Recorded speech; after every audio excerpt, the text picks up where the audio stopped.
आज हम लोग एटॉमिक स्ट्रक्चर के अंतर्गत कुछ इलेक्ट्रॉनिक कॉन्फ़िगरेशन और क्वांटम नंबर इसके प्रॉब्लम को डिस्कस करेंगे। हम लोग पहले के वीडियो में इलेक्ट्रॉनिक कॉन्फ़िगरेशन किस तरह से लिखते हैं ये देखे थे, साथ साथ क्वांटम नंबर क्या होता है, इसको किस तरह से निकालेंगे, ज्ञात करेंगे, ये भी हम लोग देखे थे। लेकिन इसके क्वेश्चन हम लोगों ने नहीं बनाया था या ये नहीं देखा था कि इस पे किस तरह के क्वेश्चन पूछे जा सकते हैं और इसको हम लोग किस तरह से अटेम्प्ट लेंगे। तो इस वीडियो में हम लोग problem based on electronic configuration and quantum number ये हम लोग देखेंगे। इसमें अधिकांश प्रॉब्लम जो यूज़ किए गए हैं वो एनसीईआरटी के बुक के हैं। इसके अलावे कुछ और भी प्रॉब्लम ये हम लोग डिस्कस करेंगे। तो सबसे पहले ये हम लोग देखते हैं, एक क्वेश्चन ये है कि क्वेश्चन है फर्स्ट क्वेश्चन है right the number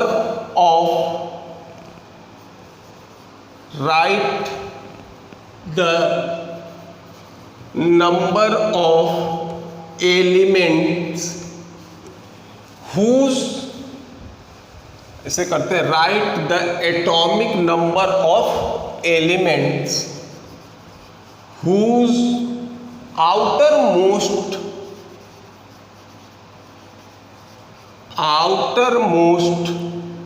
electron is represented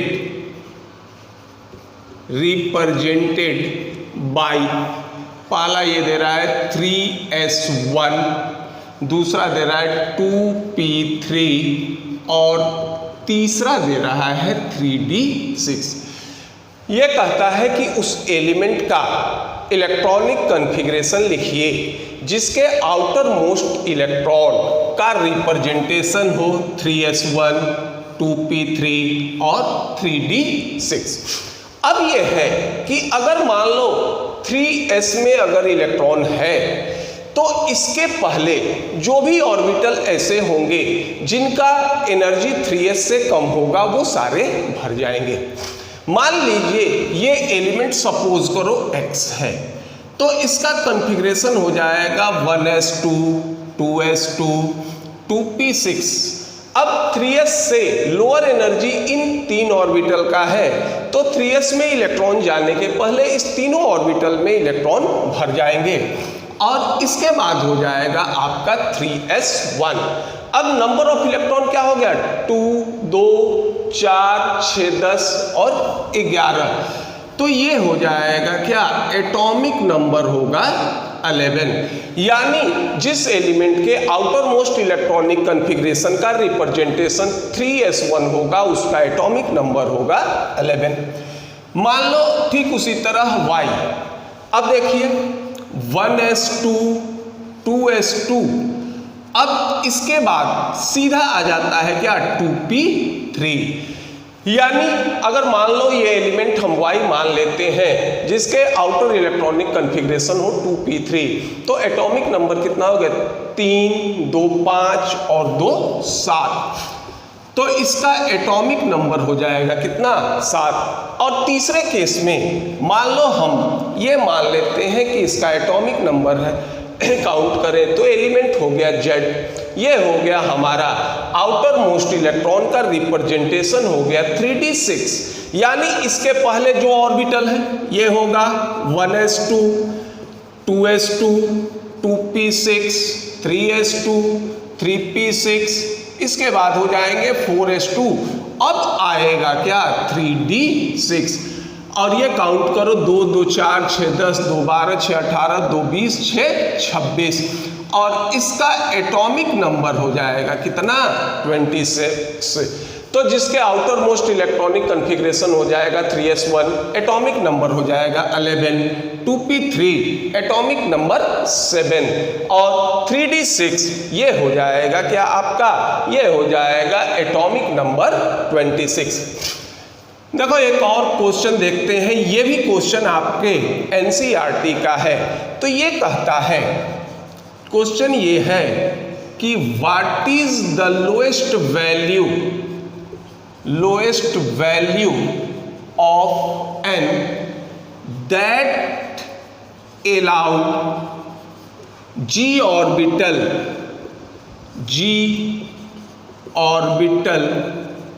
to exist, यानी n का सबसे मिनिमम मान क्या होगा जिसमें g ऑर्बिटल एग्जिस्ट करे। ये हम लोग जानते हैं, ये होता है for g orbital l equal to होगा कितना 4। देखो ये देखे थे l इक्वल टू 0, ये किसको बताता था याद कीजिए, ये बताता था किसको, s ऑर्बिटल को बताता था। l इक्वल टू 1 ये बताता था p ऑर्बिटल को, l इक्वल टू 2 ये बताता था d ऑर्बिटल को, और l इक्वल टू 3 ये बताता था किसको, f ऑर्बिटल को, और l इक्वल टू 4 ये बताएगा किसको, ये बताएगा आपको g ऑर्बिटल को। अब ये भी हम जानते थे कि l बराबर होता है क्या, 0 to n-1, जितने होल नंबर होंगे वो सारे l के वैल्यू होंगे। अब देखो ये हो गया क्या, ये हो जाएगा मिनिमम, ये हो जाएगा मिनिमम वैल्यू ऑफ, ये हो जाएगा मिनिमम वैल्यू, और ये हो जाएगा आपका क्या, ये हो जाएगा आपका मैक्सिमम वैल्यू, ये हो जाएंगे क्या मैक्सिमम वैल्यू। तो ये मिनिमम वैल्यू GS से इंडिकेट करेगा और ये फाइनल तक जाएगा। अब मान लो L का मान होता है 4, ये बराबर होगा n-1, इसलिए n बराबर होगा क्या 5। तो सबसे पहले g ऑर्बिटल ये हमारा जनरेट कहाँ होगा, 5th ऑर्बिट में, और ये भी कह सकते हो कि 5g जो होंगे ये हमारा फर्स्ट g ऑर्बिटल होगा, यानी g ऑर्बिटल ना तो फर्स्ट ऑर्बिट में हो गए, ना ही सेकंड ऑर्बिट में होंगे, ना ही थर्ड ऑर्बिट में होंगे, और ना ही फोर्थ ऑर्बिट में होंगे। g ऑर्बिटल सबसे पहले ओरिजिनेट करेंगे किसमें, ये ओरिजिनेट करेंगे किसमें, 5th ऑर्बिट में ओरिजिनेट करेंगे। अब देखिए एक क्वेश्चन और जो होगा ये देखते हैं। क्वेश्चन में पहला ये कहता है कि N atomic orbital, an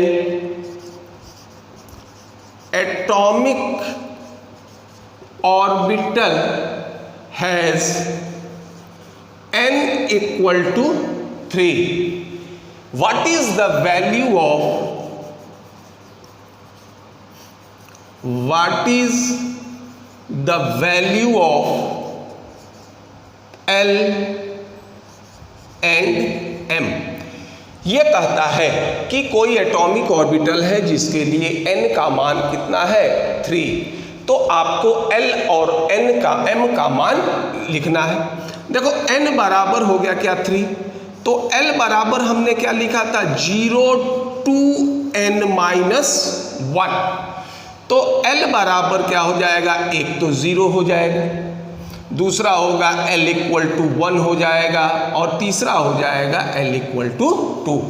n 3 minus 1 ये हो गया 2, तो 0 से लेकर 2 तक के सभी मान जो होंगे ये क्या होंगे, ये हमारे L के मान होंगे।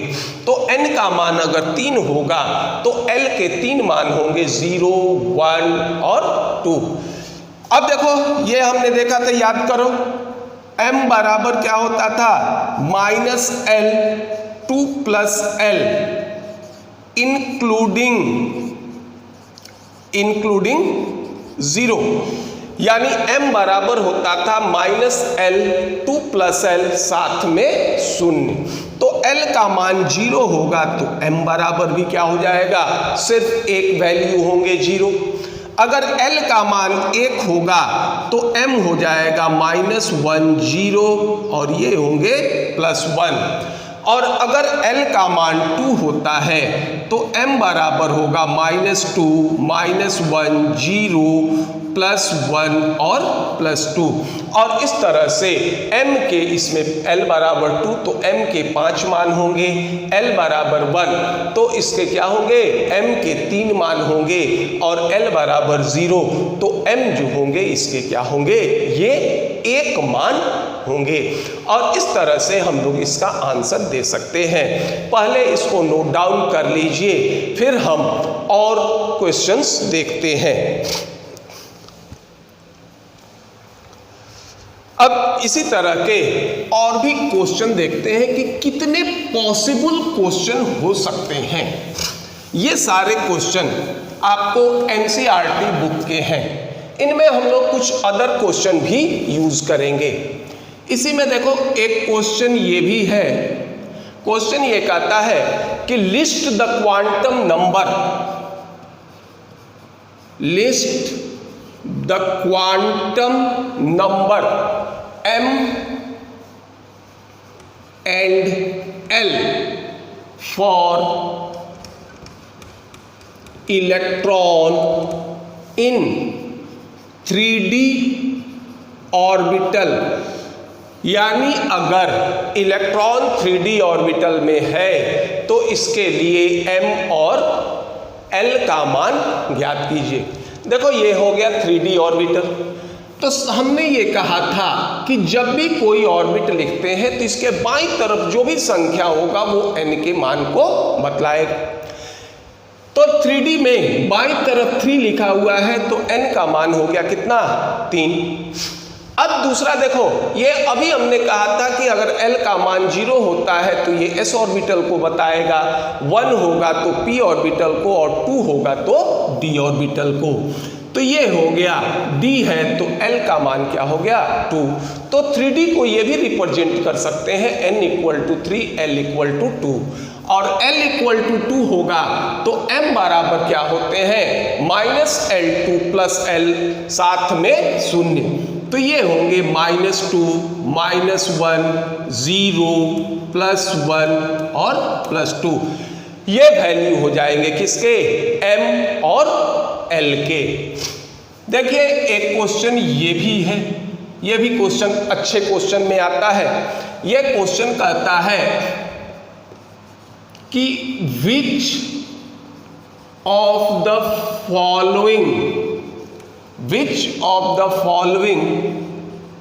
Orbital are possible. इसमें कुछ ऑर्बिटल दिए गए हैं और ये कहता है कि आपको ये बताना है कि ये कौन ऑर्बिटल पॉसिबल है। 2s, ये हो गया 2p, और साथ में हो गया 3f। ये ऑर्बिटल दिए हुए हैं। अब ये बताना है कि इसमें कौन संभव है और कौन नहीं है। तो सबसे पहला काम इस तरह के क्वेश्चन को बनाने के लिए ये होता है कि सबके लिए n और L का मान लिख देते हैं। देखो n का मान इसमें क्या होगा, 1, इसमें हो गया 2, इसमें हो गया 2, इसमें हो गया 3। L का मान हो गया, s के लिए देखो 0, p के लिए 1, p के लिए 1, f के लिए 3। अब हम ये नहीं देखेंगे कि ये संभव है या नहीं, फिलहाल नहीं देखेंगे। हमने सबके लिए n का मान रख दिया, सबके लिए L का मान रख दिया। अब हम ये जानते हैं कि L बराबर होता है क्या, 0 to n-1। देखो ये सारे n के वैल्यू परमिटेड है। फर्स्ट ऑर्बिट होता है, सेकंड ऑर्बिट होता है, थर्ड ऑर्बिट होता है। लेकिन अब फर्स्ट ऑर्बिट के लिए L का मान निकालिए।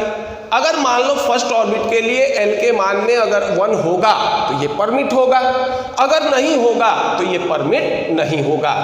तो देखो n बराबर अगर 1 होता है तो L बराबर सिर्फ एक मान होगा क्या, 0। तो ये वैल्यू क्या होगा, परमिट नहीं होगा। n never be equal to L। n बराबर होता है 0 to n-1, इसलिए n और L समान नहीं होंगे। Hence 1p is not possible, इसलिए 1p पॉसिबल नहीं होंगे। अब देख लीजिए दूसरे केस में n का मान 2 तो l का मान 0 होगा, 1 होगा। l इक्वल टू 0, ये क्या होंगे, ये हो जाएंगे पॉसिबल, यानी सेकेंड ऑर्बिट में s ऑर्बिटल संभव है।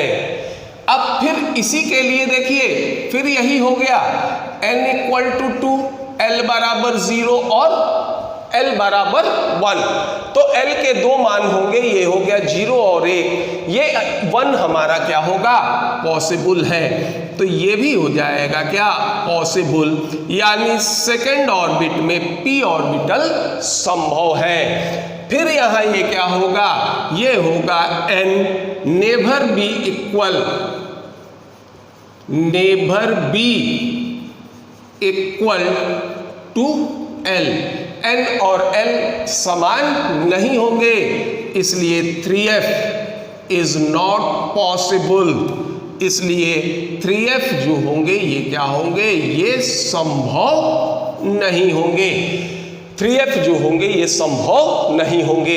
इस तरह से ऑर्बिटल को देखकर ये हम बता सकते हैं कि कौन से ऑर्बिटल संभव होंगे और कौन से ऑर्बिटल संभव नहीं होंगे। तो पहले इसको नोट डाउन कर लीजिए।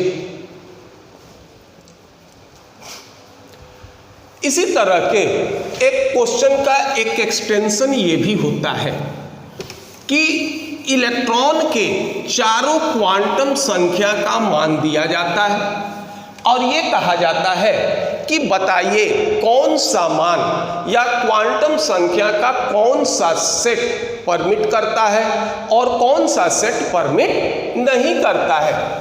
जैसे मान लो ये क्वेश्चन है, क्वेश्चन में वैल्यू दिया हुआ है n, l, m और s।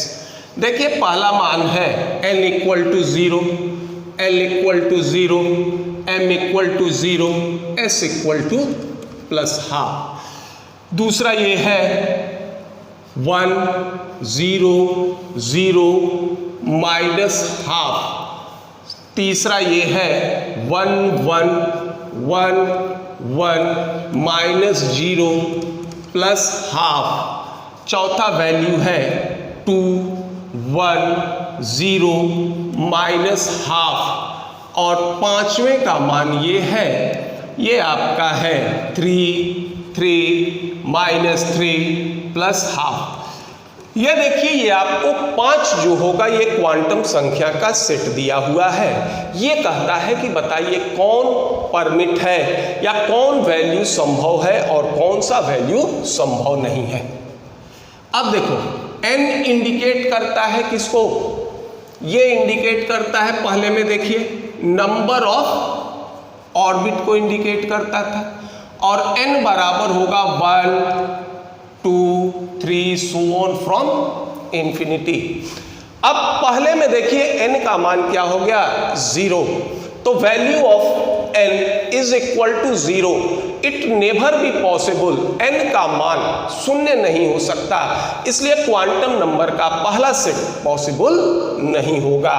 तो ये कह सकते हैं कि n never be equal to 0, so this set is not possible। ये सेट जो होंगे ये पॉसिबल नहीं होंगे। अब चलिए दूसरे के लिए देखते हैं। अब है क्या, n बराबर 1। तो देखो अब यहीं से हम मान लिखेंगे, जो मान इसको परमिट करेगा वो सही है। n का मान 0 होगा तो l का भी एक ही मान होगा 0। चलिए l का मान 0, l का मान 0 होगा तो m के भी वैल्यू कितने होंगे, 0। और s का मान 2 हो सकता है, ये हो सकता है प्लस हाफ या माइनस हाफ। वैल्यू दिया हुआ है कितना, माइनस हाफ, तो माइनस हाफ भी संभव है और प्लस हाफ भी संभव है। तो अब ये कह सकते हो कि this set of quantum number is possible, ये क्वांटम नंबर का सेट क्या होगा, पॉसिबल होगा। अब तीसरा देखो, n equal to 1, l equal to 0, तो यहां क्या होगा, n एंड l दोनों क्या है, समान है, and l and n and l never be equal, ये इक्वल नहीं होंगे, इसलिए this set of quantum number is not possible, quantum number के ये सेट संभव नहीं होंगे। अब चौथा देखो, n बराबर हो गया 2, तो l बराबर होगा 0, l बराबर होगा 1। देखिए l बराबर 1 है, संभव है। अगर l बराबर 1 है तो m बराबर होगा -1, 0 + 1, m का मान 0 है, ये भी संभव है। और m का मान 0 होगा तो s जो होगा ये -½ हो सकता है, +½ हो सकता है। वैल्यू दिया हुआ है कितना, -½ तो ये वैल्यू संभव है। तो ये होगा this set of quantum number is possible, quantum number के ये सेट संभव है। और पांचवा होगा n equal to 3, l equal to 3, ये क्या होगा, नेवर बी पॉसिबल, ये जो होंगे ये संभव नहीं होंगे, क्योंकि l बराबर होता है 0 to n-1, इसलिए n और l ये समान नहीं हो सकते। तो जब ये समान नहीं हो सकते तो सीधा कह सकते हो कि this set of quantum number is not possible, quantum number के ये सेट संभव नहीं है। तो ये हो गया क्या इस क्वेश्चन के आंसर, कि अगर मान लो इस तरह के सेट दिए रहें तो हम इस रूप में बता सकते हैं कि क्वांटम नंबर के कौन से सेट संभव हैं और कौन से सेट संभव नहीं है। तो इसको पहले नोट डाउन कर लीजिए। अब एक और टाइप ऑफ क्वेश्चंस संभव है। ये जितने भी क्वेश्चन हम लोग यूज कर रहे हैं अभी तक, ये सारे एनसीईआरटी के क्वेश्चन हैं। क्वेश्चन ये है कि how many electrons, how many electron in an atom, in an atom have following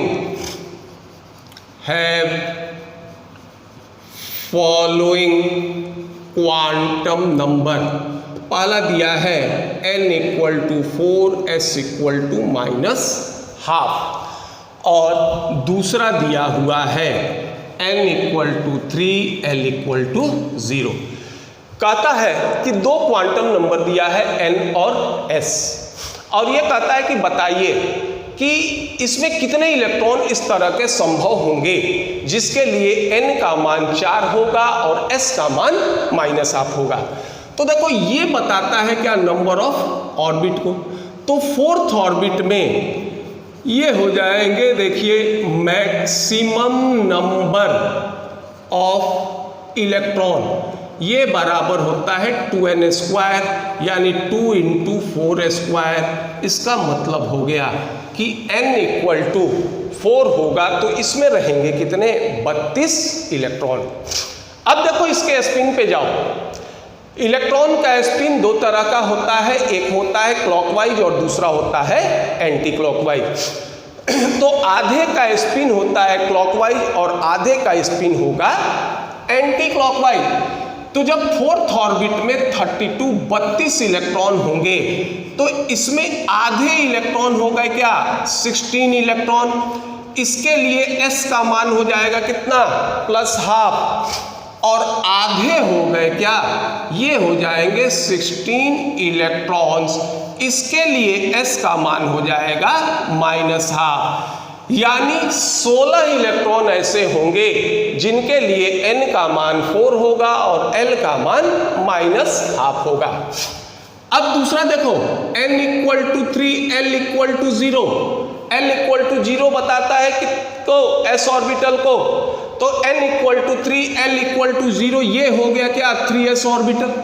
और ये जानते हो कि चाहे कोई s ऑर्बिटल हो, इसमें इलेक्ट्रॉन की अधिकतम संख्या कितनी होगी? 2। तो इसमें रहेंगे क्या? 2 इलेक्ट्रॉन्स रहेंगे। यानी n = 4, s = -½ इसके 16 इलेक्ट्रॉन होंगे और n = 3, l = 0 इसके क्या होंगे? 2 इलेक्ट्रॉन्स होंगे। अब एक क्वेश्चन नंबर और देखते हैं। क्वेश्चन इसमें देखिए, ये क्वेश्चन है कि the quantum number of 6 electrons are given below, arrange them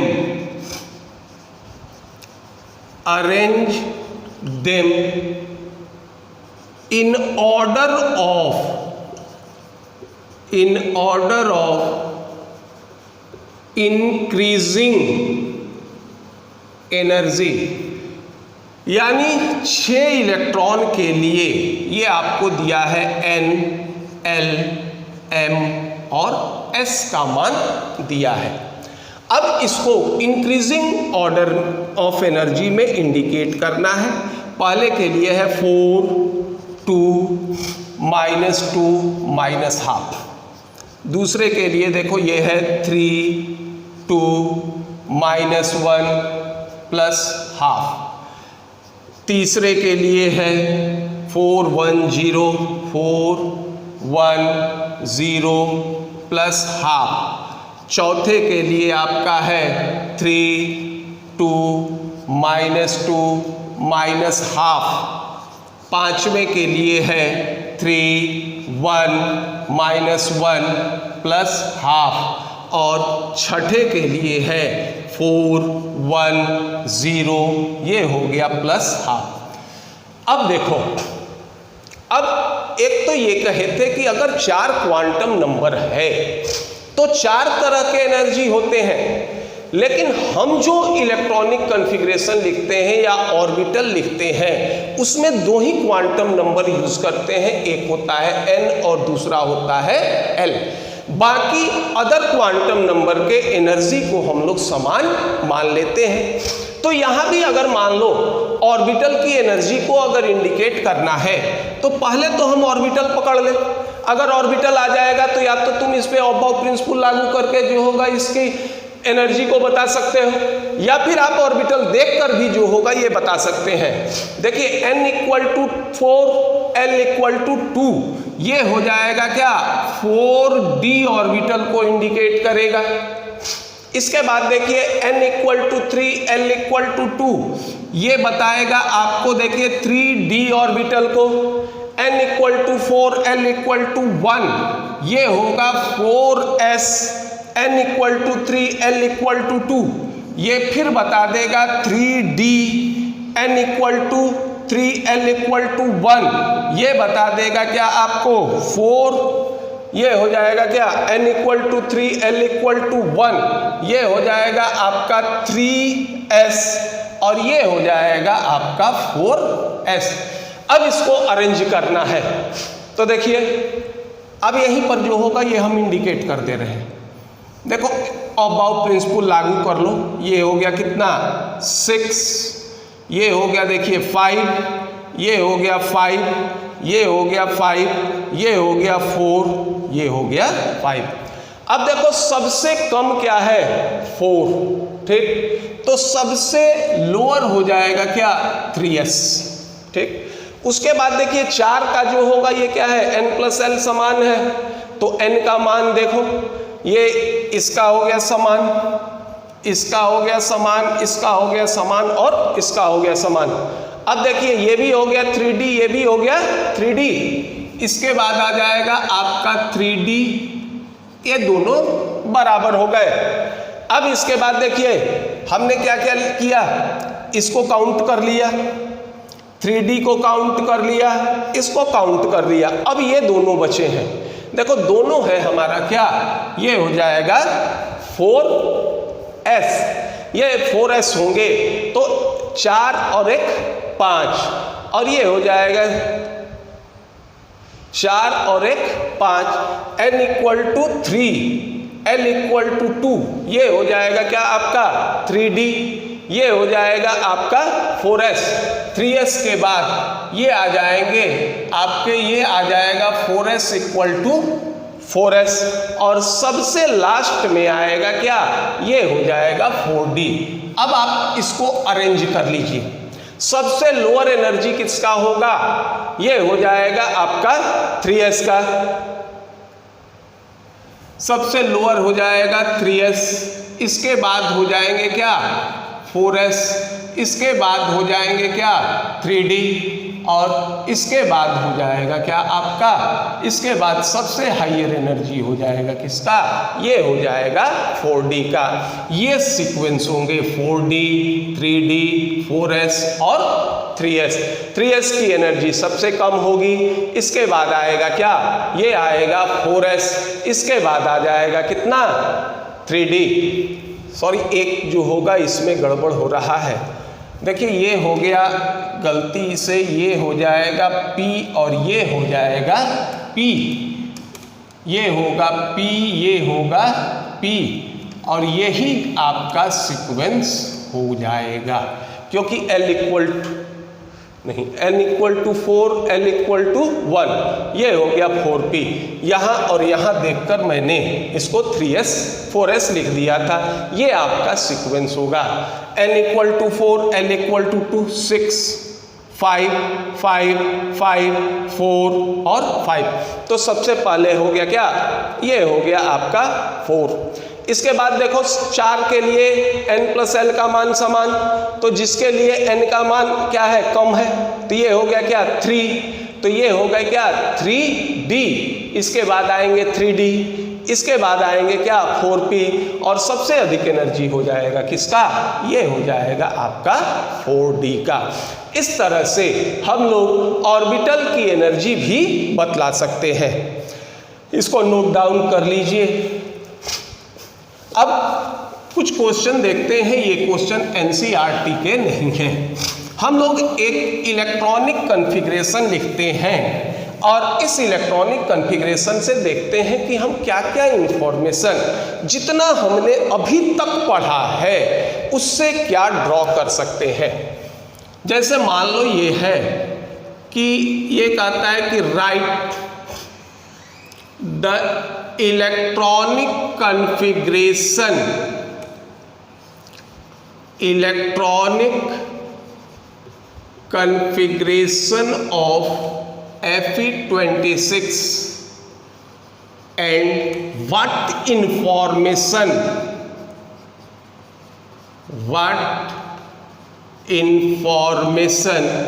you collect on the basis of this electronic configuration, this electronic कि एक क्वेश्चन कहता है कि एटॉमिक नंबर 26 आयरन का कॉन्फ़िगरेशन लिखिए, इससे क्या इंफॉर्मेशन आप निकाल सकते हैं। देखो Fe हो गया 26, अगर कॉन्फ़िगरेशन लिखोगे तो 1s2, 2s2, 2p6, 3s2, 3p6, ये होगा 4s2 और ये हो जाएंगे 3d6। अब देखिए क्या क्या इंफॉर्मेशन आप बता सकते हैं। सबसे पहला देखो इंफॉर्मेशन ये बता सकते हो एटॉमिक नंबर, ये हो गया कितना 26। ये बता सकते हो कि number of electron in s orbital कितना होगा, देखो 2, 2 4, 2 6 और 2 8, ठीक है। ये हो जाएगा, ये बता सकते हो p ऑर्बिटल में कितने इलेक्ट्रॉन होंगे, 6 और 6 12, और d ऑर्बिटल में कितने इलेक्ट्रॉन होंगे, d ऑर्बिटल में 6 इलेक्ट्रॉन होंगे। आप ये भी बता सकते हैं कि नंबर ऑफ अनपेयर्ड इलेक्ट्रॉन, ये कहते हैं कि जिस ऑर्बिटल की जो कैपेसिटी है, अगर उतने इलेक्ट्रॉन उसमें है तो अनपेयर्ड इलेक्ट्रॉन की संख्या 0 होगी। जैसे मान लो s में मैक्सिमम 2 इलेक्ट्रॉन रह सकते हैं, तो अगर s में 2 इलेक्ट्रॉन है तो अनपेयर्ड इलेक्ट्रॉन की संख्या 0। p में अगर 6 इलेक्ट्रॉन है तो अनपेयर्ड इलेक्ट्रॉन की संख्या 0, और अगर मान लो इससे कम इलेक्ट्रॉन होंगे तो अनपेयर्ड इलेक्ट्रॉन हो सकते हैं। देखो d में मैक्सिमम 10 इलेक्ट्रॉन रह सकते हैं, लेकिन है कितना, 6 इलेक्ट्रॉन। तो इसका मतलब ये है कि d ऑर्बिटल में कंप्लीट इलेक्ट्रॉन नहीं है, तो इसमें कुछ न कुछ अनपेयर्ड इलेक्ट्रॉन की संख्या होगी। अब देखो इसमें भरो 6 इलेक्ट्रॉन, 1 2 3 4 5 6, हुन्स रूल से ये इसका डिस्ट्रीब्यूशन होगा, तो नंबर ऑफ अनपेयर्ड इलेक्ट्रॉन की संख्या हो जाएगी कितनी, 4। और ये जानते हैं कि जिसमें नंबर ऑफ अनपेयर्ड इलेक्ट्रॉन होते हैं ये क्या होते हैं, पैरामैग्नेटिक कहलाते हैं। ये होता है, ये कहलाते हैं क्या, पैरामैग्नेटिक। पैरामैग्नेटिक जिसमें नंबर ऑफ अनपेयर्ड इलेक्ट्रॉन की संख्या कुछ न कुछ हो। और जब मान लो ये हो जाता है कि नंबर ऑफ अनपेयर्ड इलेक्ट्रॉन ये अगर मान लो 0 होता है तो इसको नाम देते हो, ये कहलाते हैं डाईमैग्नेटिक कहलाते हैं। तो अभी तक हमने जितना पढ़ा उससे हम ये इंफॉर्मेशन इससे निकाल सकते हैं, चाहे एटम हो या आयंस हो, ये सारे चीज जो होगा ये हम लोग बता सकते हैं। इलेक्ट्रॉनिक कॉन्फ़िगरेशन से और भी जानकारी प्राप्त होती है। ये जानकारी जैसे जैसे हम लोग आगे बढ़ेंगे वैसे वैसे इस जानकारी को देखेंगे। तो इलेक्ट्रॉनिक कॉन्फ़िगरेशन से ये जानकारी बतला सकते हैं। अब ये एक क्वेश्चन ये भी देखते हैं कि किसी एलिमेंट के पार्टिकुलर इलेक्ट्रॉन का हम चारों क्वांटम नंबर किस तरह से ज्ञात करेंगे। जैसे मान लो एक क्वेश्चन है कि क्वेश्चन ये दे दे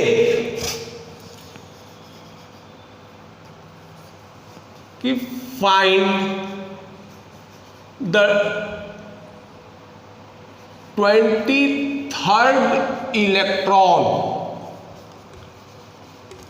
ऑफ निकल 28, 23rd इलेक्ट्रॉन, इस तरह से find the all 4 quantum number of 23rd electron of निकल 28, यानी निकेल 28 के 23वें इलेक्ट्रॉन का चारों क्वांटम नंबर बतलाना है। तो देखिए सबसे पहले इसका क्या करेंगे, इलेक्ट्रॉनिक कॉन्फ़िगरेशन लिखेंगे। देखिए ये हो गया 1s2, 2s2, 2p6, 3s2, 3p6, 4s2, और इसके बाद हो जाएगा 3d8। अब देखो 23वां इलेक्ट्रॉन पड़ेगा कहाँ, हुन्स रूल हम कहाँ लागू करते हैं, जहां ऑर्बिटल की एनर्जी समान होगी। ये p में लागू हो सकता है, इस पे लागू हो सकता है और इस पे लागू हो सकता है। तो देखो 2, 2 4, 6 10, 2 12, 6 18 और 2 20। अब देखिए 23वां इलेक्ट्रॉन इसमें आएगा, ये हो गया आपका 3d, ठीक, 20 हो गया, देखो 21, 22, ये हो गया आपका 23वां इलेक्ट्रॉन, 24, 25, 26, 27, 28 ये इलेक्ट्रॉन। अब देखिए 3d है तो n का मान 3, d के लिए हो गया क्या, l का मान 2, m का मान क्या होता है, -2, -1, 0, +1, +2, किसमें बॉक्स में आया 0, क्लॉकवाइज क्या है स्पिन है, एस का मान हो गया क्या +½ तो इस तरह से निकेल 28 के 23वें इलेक्ट्रॉन के चारों क्वांटम नंबर का मान ये होगा n = 3, l = 2, m = 0 और s = +½ और ये सिर्फ 23वें इलेक्ट्रॉन को रिप्रेजेंट करेगा। अब ठीक इसका उल्टा भी हम लोग एक देख लेते हैं कि अगर मान लो कि किसी इलेक्ट्रॉन के चारों क्वांटम नंबर का मान दिया है, अब उसमें ये बताना है कि उसका इलेक्ट्रॉन संख्या क्या है। जैसे मान लो एक क्वेश्चन है an element X has 4 set of 4 quantum number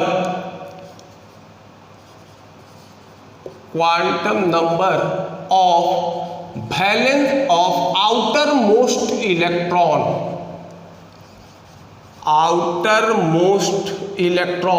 is n = 4, l = 2, m = 0, s = +½ find the atomic number of X। ये कहता है कि कोई एलिमेंट X है जिसके आउटर मोस्ट इलेक्ट्रॉन, जो सबसे बाहरी इलेक्ट्रॉन है, उसका ये क्या होगा, यानी ये कह सकते हो कि quantum number of outer most नहीं कह सकते हो, last electron, quantum number of last electron, अंतिम इलेक्ट्रॉन जो है, ये कर लो, क्योंकि आउटर मोस्ट देखो अलग हो जाएगा। मान लीजिए 4s के बाद 3d भरता है तो 4s हो जाएगा आउटर ऑर्बिटल, लेकिन लास्ट इलेक्ट्रॉन अगर होगा जो इलेक्ट्रॉन, वही इसका एटॉमिक नंबर होगा। तो कोई एलिमेंट X है जिसके लास्ट इलेक्ट्रॉन का चारों क्वांटम संख्या का मान दिया हुआ है, आपको ये बताना है कि इसका एटॉमिक नंबर क्या होगा। तो देखो n = 4, l = 2, ये बताता है कि इसको 4d ऑर्बिटल को, तो इसका मतलब ये इलेक्ट्रॉन 4th ऑर्बिट के d ऑर्बिटल में से कोई इलेक्ट्रॉन होगा। जब d ऑर्बिटल हम बनाते हैं तो इसको क्या करते हैं, 5 भाग में बांटते हैं। एक होता है -2, -1, 0, +1 और +2। अब देखिए, अब यहाँ d में क्या है, किस में होना है 0 में, s क्या है प्लस, तो ये इलेक्ट्रॉन हो गया, m का मान 0, s का मान +1, तो ये 4d का कौन सा इलेक्ट्रॉन हो गया, तीसरा इलेक्ट्रॉन हो गया। अब 4d में अगर इलेक्ट्रॉन भरता है तो इसके पहले जो भी ऑर्बिटल होंगे जिनका एनर्जी इससे कम होगा वो सारे भरेंगे।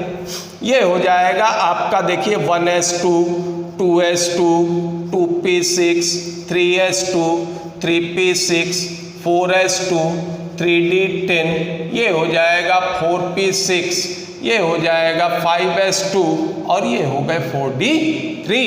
यानी इतने ये क्या हो जाएंगे ऑर्बिटल 5s तक, जिसकी ऊर्जा क्या होगी 4d से कम होगी। अब जोड़ लो, 2, 2, 4, 6, 10, 2, 12, 6, 18, 2, 20, 10, 30, 6, 36, 2, 38 और 3, 41, ये हो जाएगा 41st इलेक्ट्रॉन।